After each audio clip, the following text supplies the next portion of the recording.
Prepare-se para uma viagem que ninguém mais ousaria fazer. Até o Sol. Acima da camada protetora da nossa atmosfera, você ficaria exposto ao impacto total da radiação letal do Sol. O ultravioleta queimaria sua pele em segundos. Em seguida, viria o câncer de pele. Depois, a catarata. Suas mãos estariam quentes o bastante para derreter chumbo, mas na sombra seus pés sofreriam um congelamento profundo.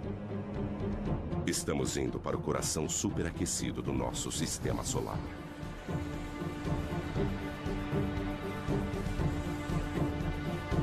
Aqui, forças invisíveis dão origem a arcos de fogo tão grandes que engoliriam a Terra.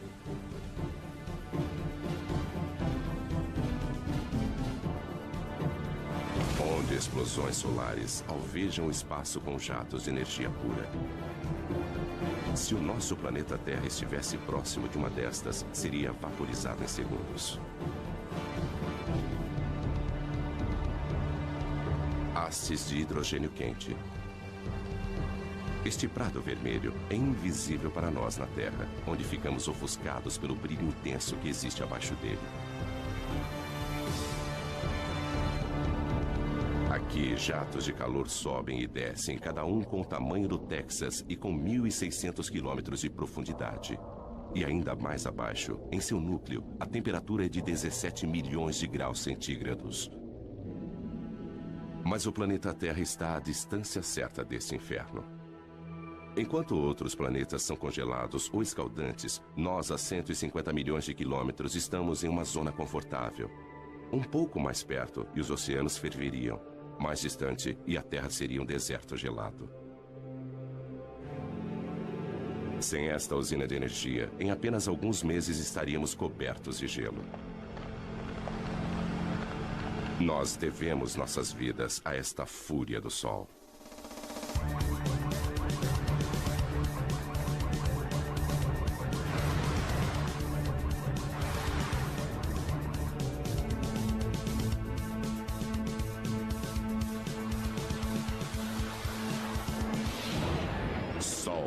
Indomável. O Sol sustenta a vida na Terra. Seu calor dirige nosso clima, evaporando a água dos oceanos e movimentando-a através dos continentes. A chuva e a neve tornam os terrenos adequados para a vida. Mas o nosso Sol não é apenas calor, também é luz. O milagre das plantas é sua habilidade em usar a luz do Sol para crescer. E após crescerem, criam um outro milagre. Através da fotossíntese, as plantas convertem a água e dióxido de carbono em carboidratos, liberando oxigênio. Como as plantas, os animais também aproveitam a energia do Sol. O calor do corpo de todos os animais já foi luz solar. Sem este calor, criaturas como o crocodilo não teriam energia para digerir seus alimentos.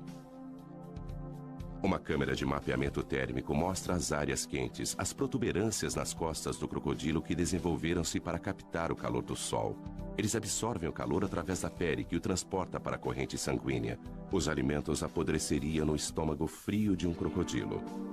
Nós também gostamos de nos deitar ao sol. E quando fazemos isso, obtemos mais do que apenas um bronzeado.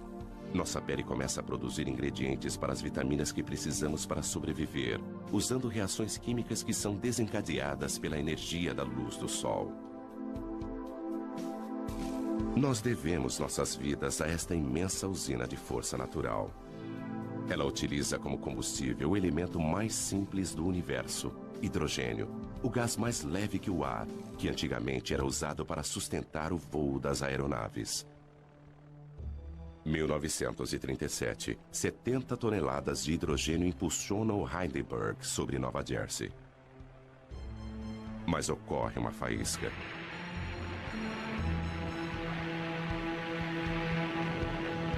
O gás se incendeia numa reação química.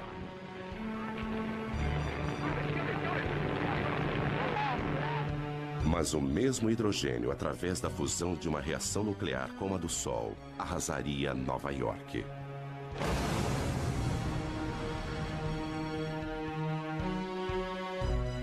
Por isso, o Sol é melhor observado a uma distância segura.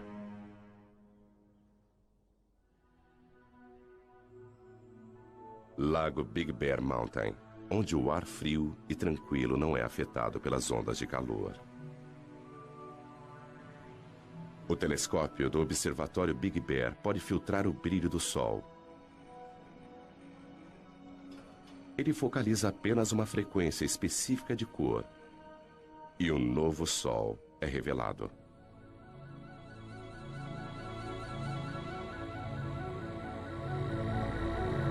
Deixando de ser um disco ofuscante e observando a luz emitida pelo hidrogênio quente, as características do Sol aparecem subitamente.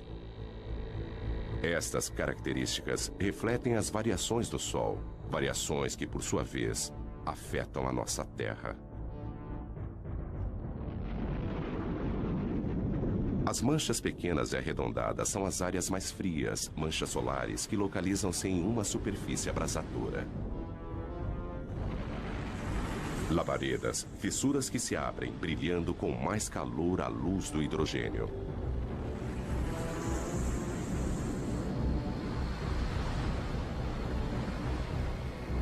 Estas manchas são algumas das áreas mais claras.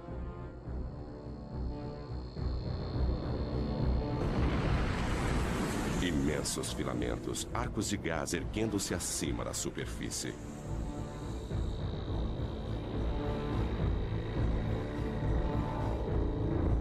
Vistos de frente, eles são as linhas escuras que serpenteiam sobre a superfície do Sol. Estas mesmas características, quando vistas contra a coroa, são chamadas de proeminências. Elas curvam-se para o alto, grandes o bastante para engolir a Terra. Os segredos do Sol são revelados pelo alcance da radiação que ele envia para o espaço. Há muito mais na luz do Sol do que nossos olhos podem ver.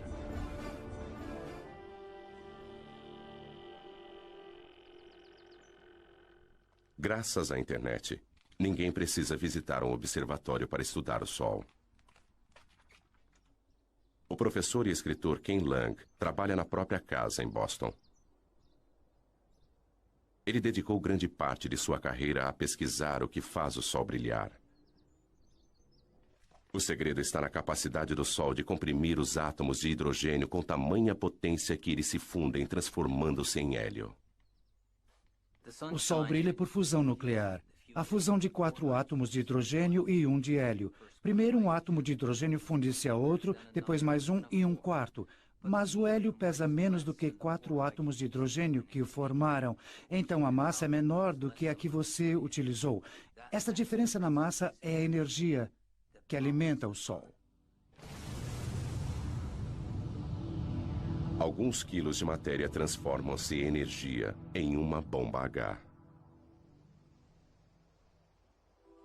Mas a cada segundo, o Sol libera a mesma energia de 1 milhão de bombas H. Apesar disso, existe uma força que impede que ele se fragmente. A gravidade. Ela é forte o bastante para manter o monstro nuclear sob controle. A gravidade comprime o Sol, fazendo com que ele se aqueça por dentro. As partículas movimentam-se mais rapidamente, a fusão nuclear ocorre a uma taxa mais veloz. Isso gera uma pressão de dentro para fora que faz com que o Sol se expanda e esfrie-se novamente. Mas quando a fusão obriga o Sol a se expandir, a gravidade volta a agir.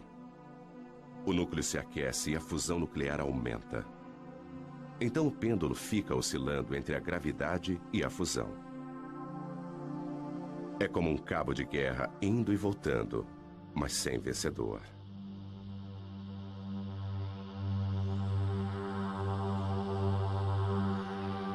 Tudo começou há 5 bilhões de anos, quando a gravidade agrupou uma nuvem de poeira cósmica.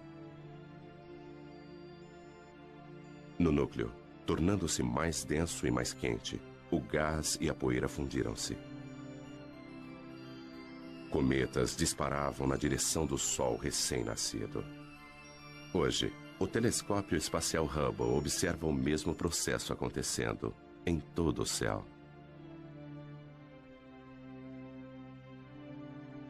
Nosso Sol é apenas uma entre bilhões de estrelas.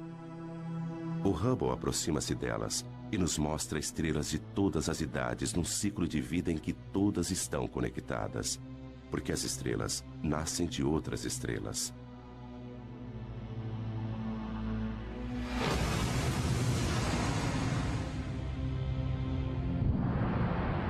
Uma enorme estrela explode e enche o espaço com seus fragmentos. Os vestígios de sua morte unem-se aos destroços de inúmeras outras explosões. Estes resíduos vão se transformar nas sementes de novas estrelas.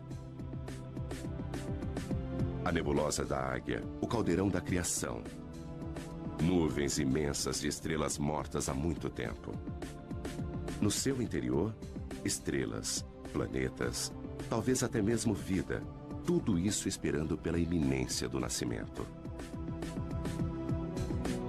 Mas no gás e na poeira que formam a nebulosa de Orion, a gravidade já reuniu os destroços e deflagrou o fogo celeste.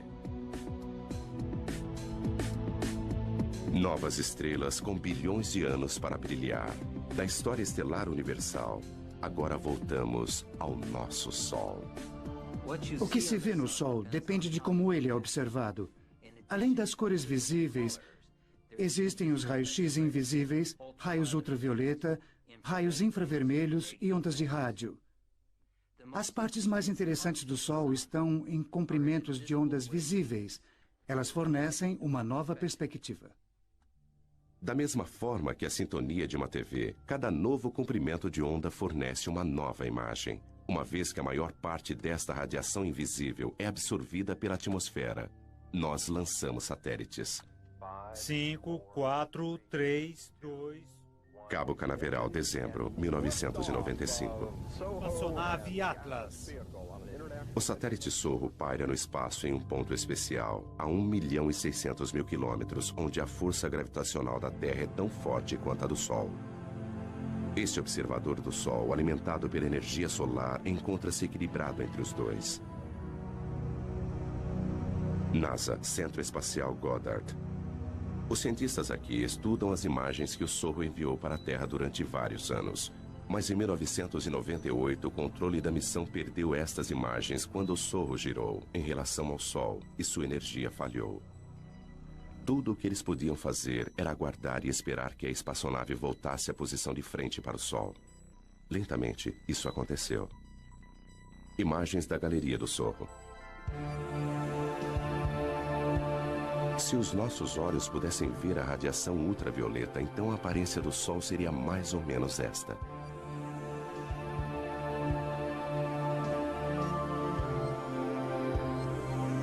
A visão de raio-x mostra manchas brilhantes e quentes. Observando a luz do hélio, uma coroa turbulenta é revelada. Aqui, os gases são movimentados por uma força invisível. Magnetismo é ele que dá forma ao Sol. Os padrões que nós observamos no Sol são os mesmos das linhas dos campos magnéticos em torno de um ímã na Terra. O magnetismo molda, dá forma e comprime tudo o que nós vemos no Sol. Ele energiza explosões potentes. Ele aquece a coroa solar. O magnetismo invisível governa o Sol. O Sol é tão quente que seus átomos de hidrogênio são desmembrados. O que sobra é o plasma, partículas escaldantes e eletricamente carregadas. E onde houver magnetismo, o plasma vai agitar-se.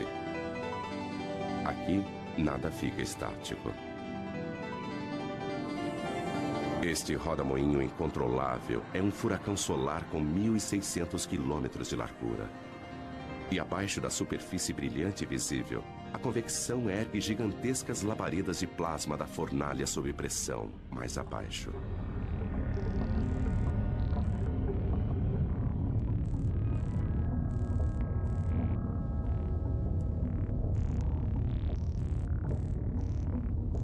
Ainda mais fundo, o plasma abrasador, prisioneiro do campo magnético, serpenteia em rios de fogo.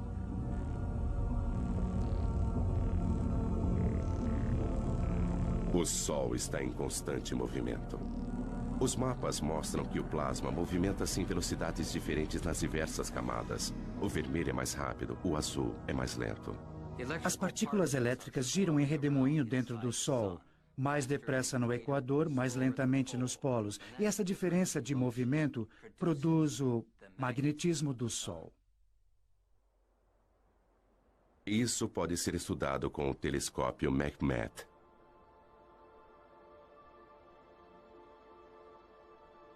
O coração deste observatório é um buraco na montanha, com um espelho no topo.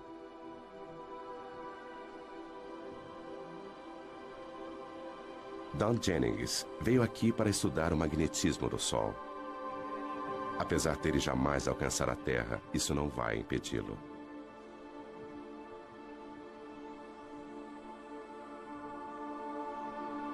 O tubo em que este telescópio foi construído precisa manter uma temperatura muito constante.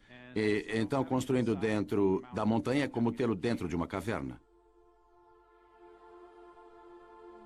O ar dentro do tubo não é tão turbulento e fornece uma imagem muito mais nítida.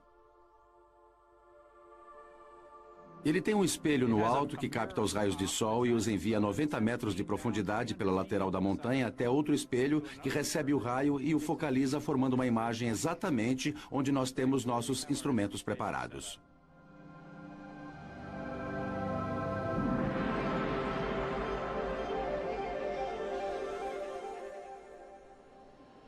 É possível ver uma grande mancha solar.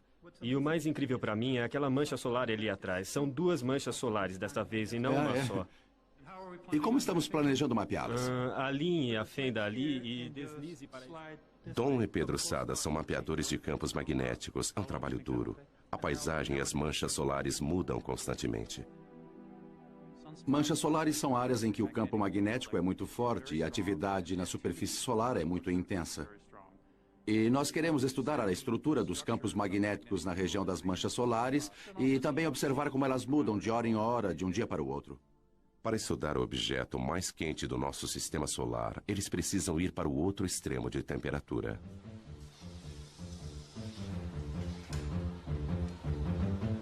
Nós precisamos encher nossos instrumentos com hélio líquido e nitrogênio líquido porque há um sensor dentro deles que precisa ser mantido a apenas alguns graus acima do zero absoluto a fim de operar corretamente. O que se vê aqui é um pouco do hélio saindo e formando vapor d'água no ar. Mas não se trata só de fumaça e espelhos. Há muita ciência séria acontecendo por aqui. Don e Pedro não podem medir diretamente o magnetismo do Sol, mas conseguem ver seus efeitos. O sensor congelado vai observar a radiação infravermelha do Sol e calcular as mínimas variações em sua cor. E agora está tudo pronto. Dom, você pode instalar os filtros enquanto eu coloco a agulha no lugar, por favor? Ok. Campos magnéticos fortes alteram a coloração de algumas das luzes do Sol. Don e Pedro sabem qual deveria ser a cor, e observando o quanto ela mudou, eles podem mapear a força do magnetismo em torno de uma mancha solar. Ok, Dom, eu vou focalizar a câmera para nós podermos ver melhor a mancha solar. Ok, faça isso. Eles criaram uma imagem de como o magnetismo se comporta em torno das manchas solares. O campo magnético proveniente daquela mancha solar é quase como uma fonte que eleva-se no centro, muito concentrado, depois se espalha. E geralmente as manchas solares ocorrem em pares, ou talvez mais. E o campo magnético é proveniente de uma das manchas, talvez como no Polo Norte de um ímã, e passa para outra mancha, que seria o Polo Sul. Dentro do imenso ímã do Sol existem estes outros ímãs. O plasma do Sol rastreia as linhas de campos magnéticos entre os polos norte e sul.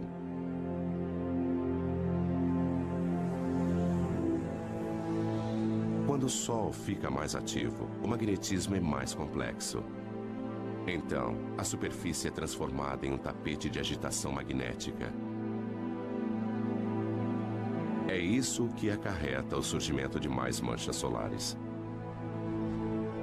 As manchas solares parecem escuras porque são mais frias do que o resto do Sol. As manchas formam-se onde o magnetismo é mais forte. O campo de força invisível desvia o calor em ascensão daquelas partes da superfície, tornando-as mais frias.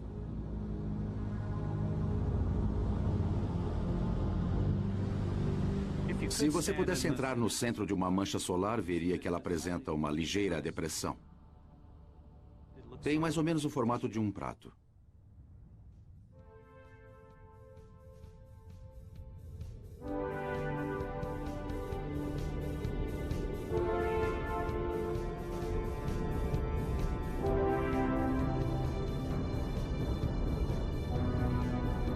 As linhas do campo magnético do Sol estendem-se para o espaço. Às vezes, elas são delineadas por seus gases aquecidos e formam enormes arcos.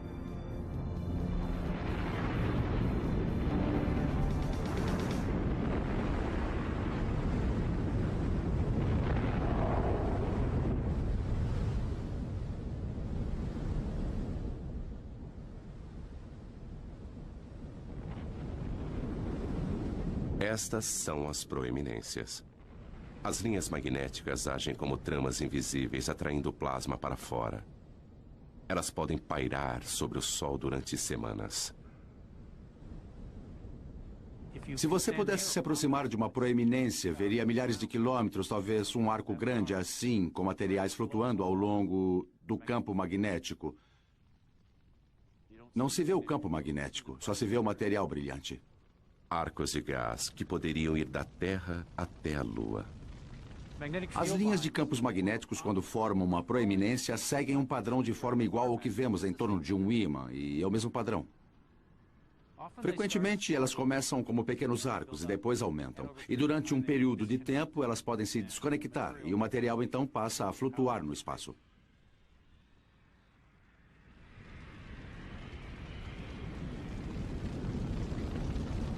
Um imenso estilingue solar lança longe milhões de toneladas de partículas.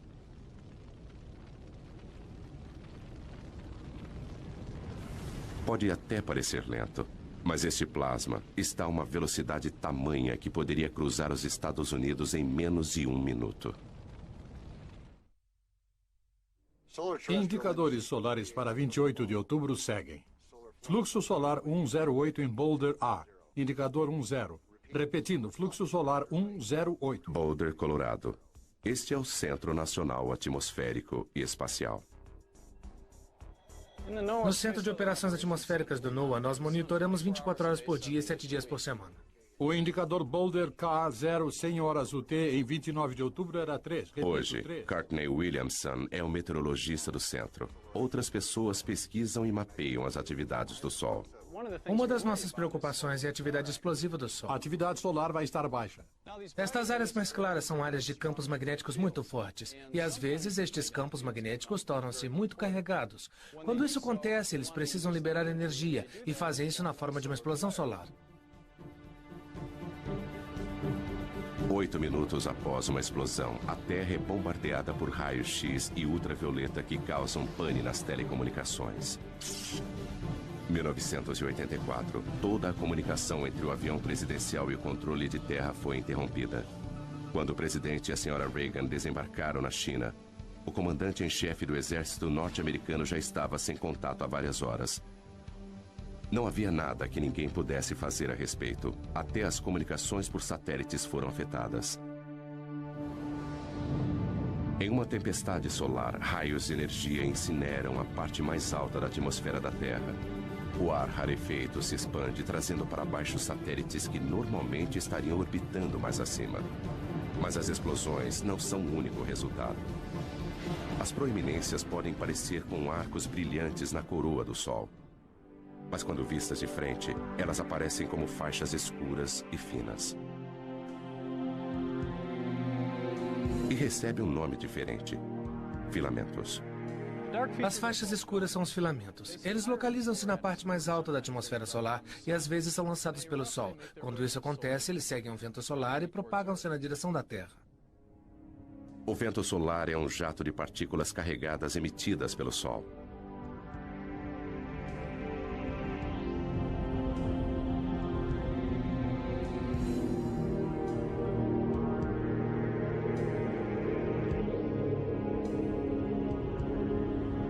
Nossa estrela sofre constantes explosões, enviando milhões de toneladas de elétrons e prótons para o espaço a cada segundo.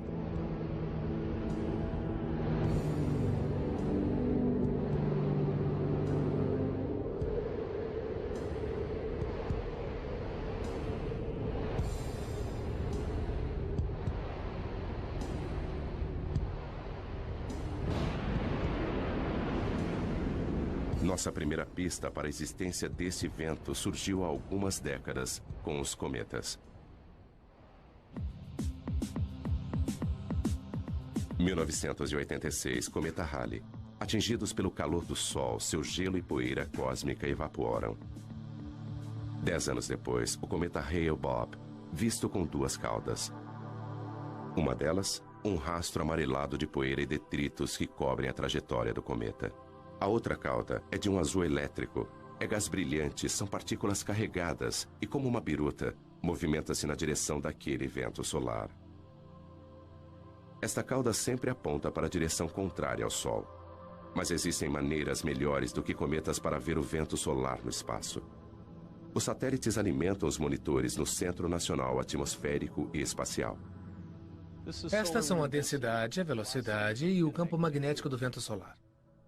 Elas mostram a Joe Canches exatamente como o vento solar está soprando. No momento, a velocidade está em torno de 1.600.000 km por hora. Se fosse o dobro disso, nós teríamos uma condição que sabemos estar relacionada a atividades intensas de tempestades geomagnéticas na Terra. O Sorro pode vislumbrar a tempestade no horizonte. Como um disco no centro para filtrar o brilho do Sol, ele vê as partículas que estão sendo emitidas pelo Sol.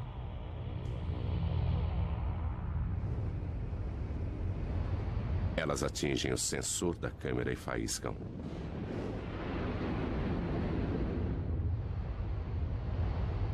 Várias explosões de partículas vão bombardear o campo magnético da Terra.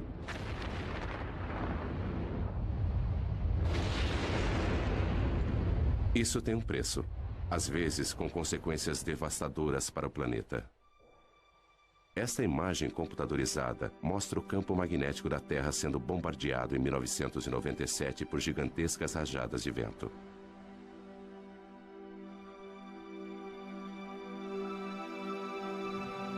O campo magnético normalmente calmo, mostrado aqui em cinza, sacode violentamente conforme as ondas de partículas o atingem. Tempestades como estas podem derrubar nossas centrais de energia elétrica. As mudanças bruscas no campo magnético agem como um dínamo, gerando eletricidade nos cabos de alta tensão. Os circuitos falham ou queimam. Quebec, 1989. Esta manhã, 6 milhões de pessoas em toda Quebec acordaram na escuridão. Os funcionários da Hydro-Québec acham que o blackout foi causado pelo Sol. Escuridão em Montreal. Mas luzes para o resto da América do Norte.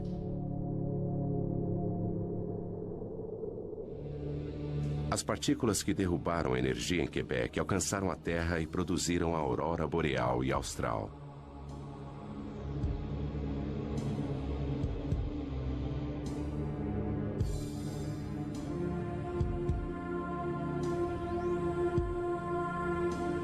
Elétrons em alta velocidade jorram pelas linhas de campos magnéticos da Terra. Como a eletricidade que faz brilhar uma lâmpada de neon, eles colidem com o oxigênio da nossa atmosfera. E brilham.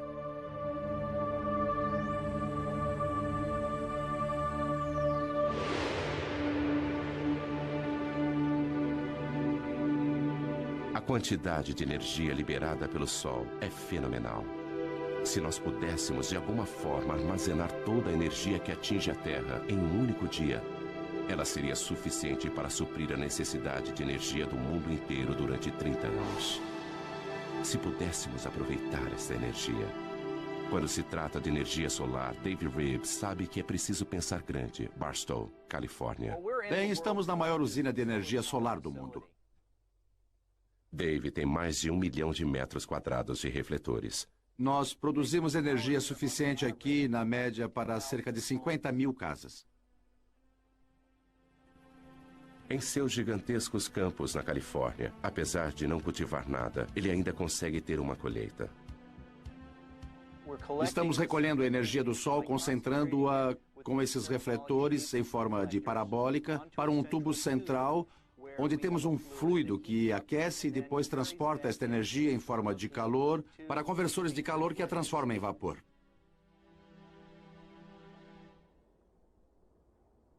O fluido dentro do tubo é óleo, aquecido pelo calor do Sol. Mais quente do que chumbo derretido, cada metro quadrado de refletores capta energia suficiente para alimentar 5 aparelhos de TV.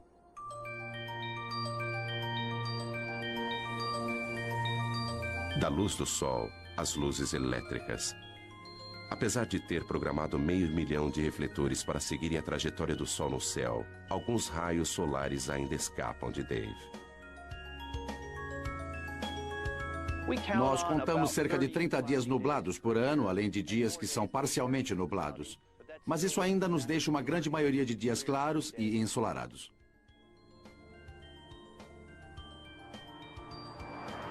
A energia solar jamais vai fornecer toda a nossa eletricidade. Mas por que tentar captar a energia de uma estrela a 150 milhões de quilômetros de nós? Algumas pessoas querem uma estrela um pouco mais próxima.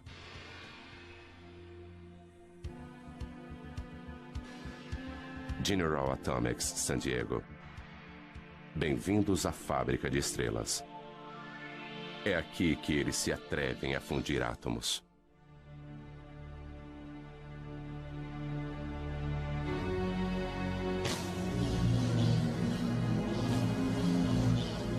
Em um certo sentido, nós somos como uma mini fábrica de estrelas. Nós produzimos algumas coisas muito quentes aqui, muito mais quentes do que qualquer outra coisa na Terra.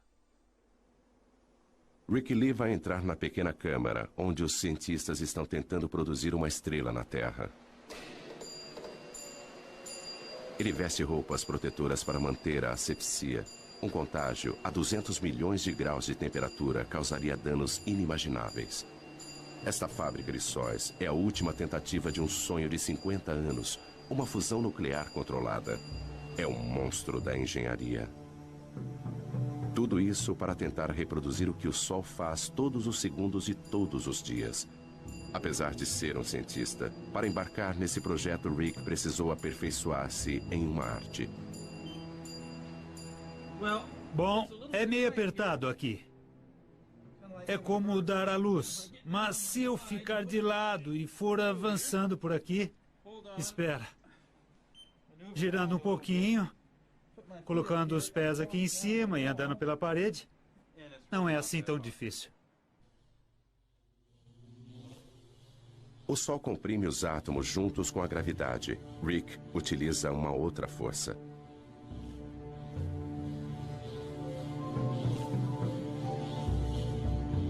Usaremos campos magnéticos muito fortes para comprimir estas partículas. Tempo suficiente para se fundirem. Até podemos pensar nisso como uma garrafa magnética. Eles começam injetando uma pequena quantidade de gás no anel. Eles usam eletricidade para separar seus elétrons e transformá-los em plasma carregado eletricamente. Então ele pode ser movimentado através do magnetismo.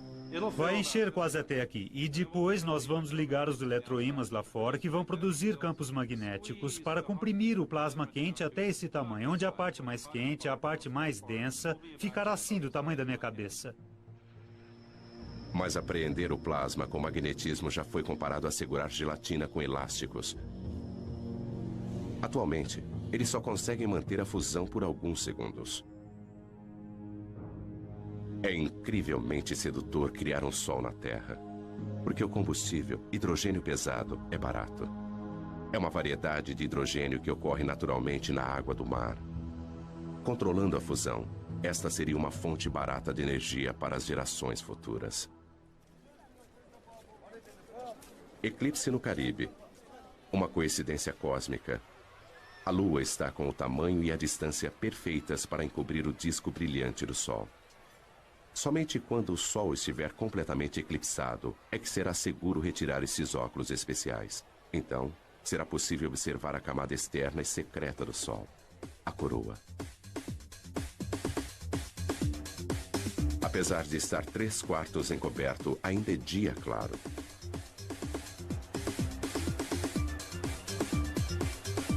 A escuridão diurna abate-se sobre Curaçao.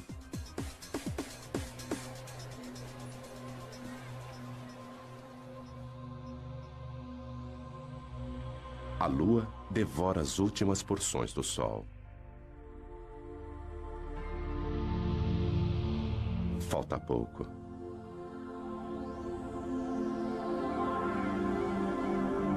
Agora, com o brilho encoberto, a coroa, a camada externa branca e brilhante do sol, está visível.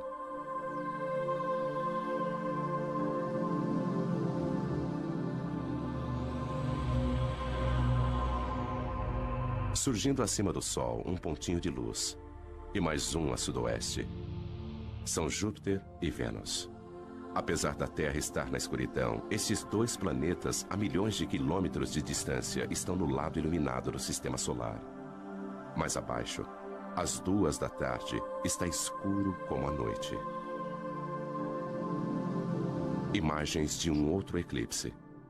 Nem todos os campos magnéticos são arcos fechados. Alguns estendem-se para fora e a coroa os segue em raios. As linhas magnéticas lançam-se para o espaço e às vezes é possível ver uma proeminência.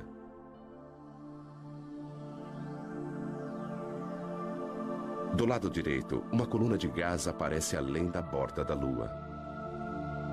Uma espiral rosada vista a olho nu apenas durante o eclipse.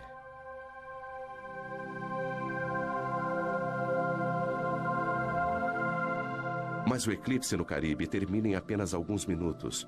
É como um anel de diamante, quando os primeiros raios do Sol incidem sobre os vales da Lua. Os cientistas gostariam de ver a coroa todos os dias, mas os eclipses são raros e difíceis de acompanhar. Então eles os produzem. Há 70 anos, neste belo observatório francês, eles tiveram a ideia de colocar um pequeno disco na frente do telescópio a fim de criar um eclipse mesmo com o Sol brilhando.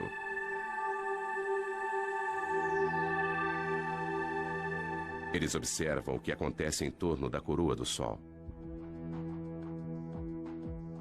Durante 2 semanas, as proeminências aparecem e somem, e a expulsão de partículas enche a coroa e aumenta o vento solar. Isso dá ao Sol um halo avermelhado. Fora da nossa atmosfera, o satélite Sorro consegue uma imagem ainda mais clara. Combinando isso com uma imagem do Sol, nós podemos ver como a atividade na superfície lança partículas na coroa.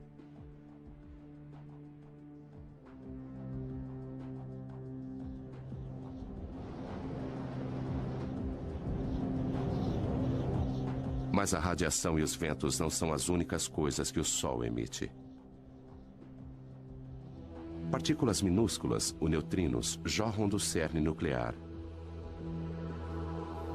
Um subproduto da fusão. Eles são como o resíduo do escapamento de um carro, que podem nos indicar como o motor nuclear está funcionando. Sudbury, Ontário. O Observatório de Neutrinos Solares. Durante 3 anos, a mais de 1,5 km de profundidade, eles escavaram uma imensa caverna com 10 andares de altura. O coração do detector, onde eles esperam capturar alguns neutrinos, é um gigantesco tanque de água. Se nossos olhos pudessem ver os neutrinos, eles choveriam com mais violência do que a pior nevasca imaginável. Nada entra em seu caminho. Atravessar 2.000 metros de rocha não é nada para essas partículas.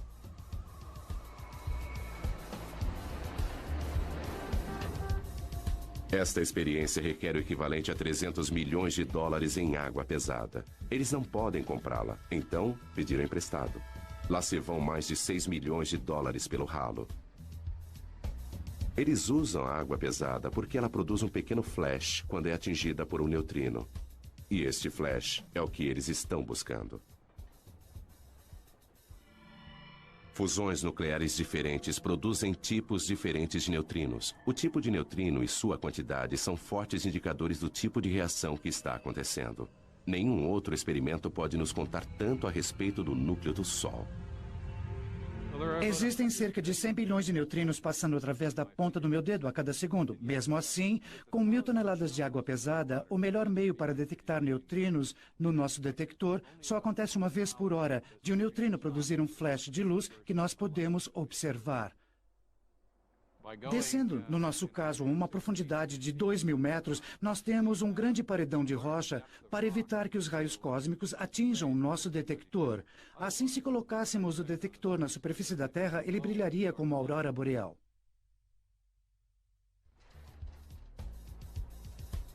O caçador de neutrinos Duncan Hepburn trabalha em um observatório solar onde o Sol nunca brilha.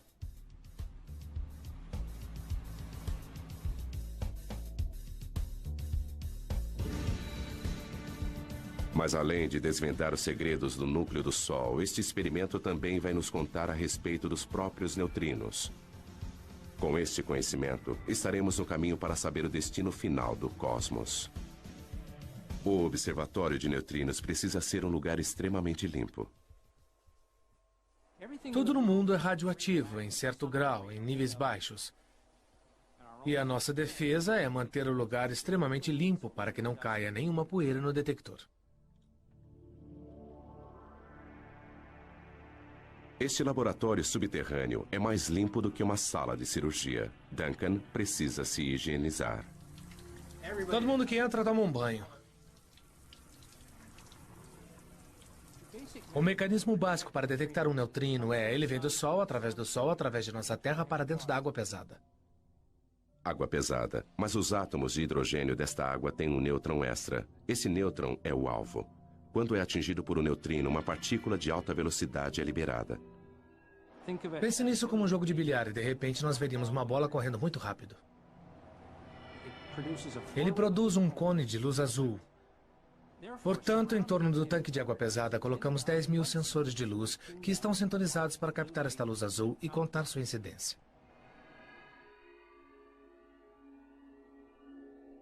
Este cone de luz indica a direção de onde veio o neutrino. Este é um sinal muito valioso porque nós sempre podemos comparar com o lugar onde achamos que o Sol se encontra no céu naquele momento. Além de desvendar os segredos do Sol, o projeto Sudbury conseguiu nos ensinar muito, muito mais. A questão mais fundamental da ciência pode ser respondida aqui. Os flashes na água podem revelar quanto os neutrinos pesam. Sabendo disso, podemos prever o futuro do universo.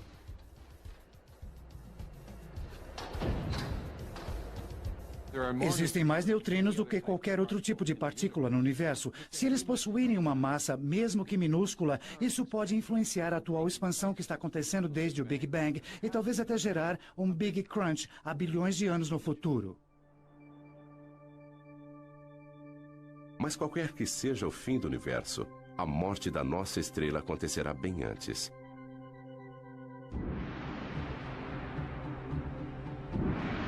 Em 3 bilhões de anos, qualquer vida terrestre estará condenada ao crematório. O Sol perderá seu equilíbrio e o pêndulo vai se alternar entre a fusão e a gravidade. O hidrogênio remanescente vai aflorar e explodir para fora, enquanto o núcleo de hélio vai brilhar muito mais do que o hidrogênio jamais brilhou.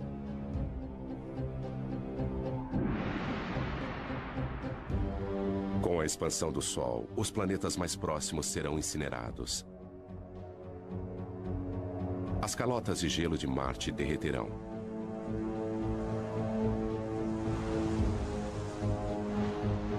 O Sol, maior, mas não tão pesado, perderá sua atração sobre os planetas e eles se afastarão. Rajadas de ventos escaldantes atingirão os planetas mais afastados. Saturno será desmembrado até o núcleo e seus anéis de gelo vão derreter e ser vaporizados.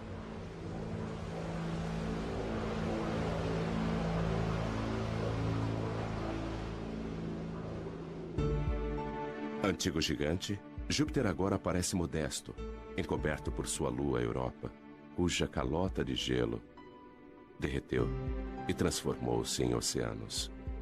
O sistema solar está irreconhecível. O Sol consome a si mesmo agora, tornando-se uma anã branca, alimentando-se das cinzas elementares das fusões anteriores. Em sua fase final, ele lança imensos jatos de poeira cósmica, e os resíduos de sua morte alcançam muito além de seus antigos planetas. A ampulheta esgotou-se para o sistema solar. O Sol, que nutria e proporcionava vida para seus filhos, agora os devora. Ele lança suas cinzas ao vento cósmico, para que sejam reunidas em nuvens, e depois formar novas estrelas, novos planetas e talvez nova vida.